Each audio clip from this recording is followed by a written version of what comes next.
Ruby Roman grapes, ang ubas na mas mahal pa sa alahas.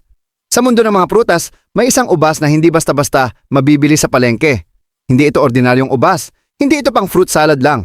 Ito ang ubas na umaabot ng mahigit 10,000 dolyar o mahigit 575,000 piso ngayon sa pera natin kada kumpol. Ito ang kwento ng Ruby Roman grapes ng Japan. Noong 1990 sa prefecture ng Ishikawa Prefecture sa Japan, may pangarap ang mga magsasaka.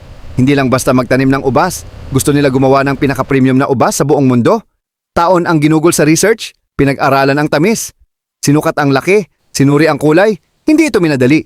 Matapos ang halos 14 na taon ng development, ipinanganak ang Ruby Roman. Unang tingin pa lang, kakaiba na agad. Bawat butil ay halos kasing laki ng pingpong ball, matingkad na pula, parang hiyas na kumikislap sa liwanag, pero hindi lang sa laki nagtatapos ang lahat. Bawat isang ubas ay kailangang tumimbang ng hindi bababa sa 20 gramo bawat piraso, may mataas na sugar content, walang kahit anong blemish o gasgas, pantay-pantay ang kulay kung may isang butil na hindi pumasa. Hindi ito magiging Ruby Roman grade. Ganoon kahigpit ang quality control. Sa Japan, ang prutas ay hindi lang pagkain. Ito ay simbolo ng respeto, regalo sa business partners, handog sa espesyal na okasyon. Ang Ruby Roman ay dumadaan sa napakahigpit na inspeksyon. May tinatawag silang premium class o specially selected.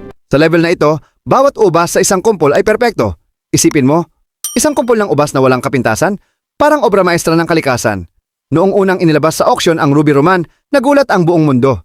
Isang kumpol ang nabenta ng mahigit 10,000 dolyar o mahigit 575,000 piso. At hindi ito biro. Binili ito bilang simbolo ng karangyaan at prestihiyo. Sa Japan, may kultura ng pagbibigay ng mamahaling prutas bilang regalo. Para sa kanila, hindi ito simpleng pagkain.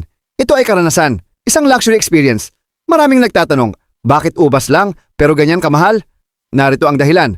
Una, limitado ang produksyon, hindi mass-produced. Pangalawa, mano-manong inaalagaan ang bawat puno. Pinipili ang bilang ng ubas kada sanga para mas maging matamis ang bawat isa. Pangatlo, precision farming. Kontrolado ang araw, tubig at nutrisyon. At pang-apat, branding at kultura. Sa Japan, ang perfection ay isang sining. Sinasabi ng mga nakatikim na, kapag kinagat mo ang Ruby Roman, pumuputok ito sa bibig sa sobrang katas. Matamis, pero hindi nakakaumay.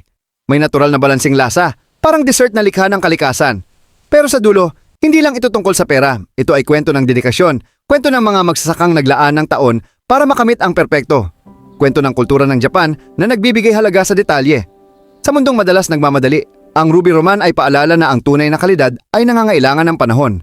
Isipin mo, kung ang isang ubas ay kayang gawing obra maestra sa pamamagitan ng tiyaga at standard na walang kompromiso, ano pa kaya ang kaya mong gawin kung ibibigay mo ang buong puso mo sa ginagawa mo?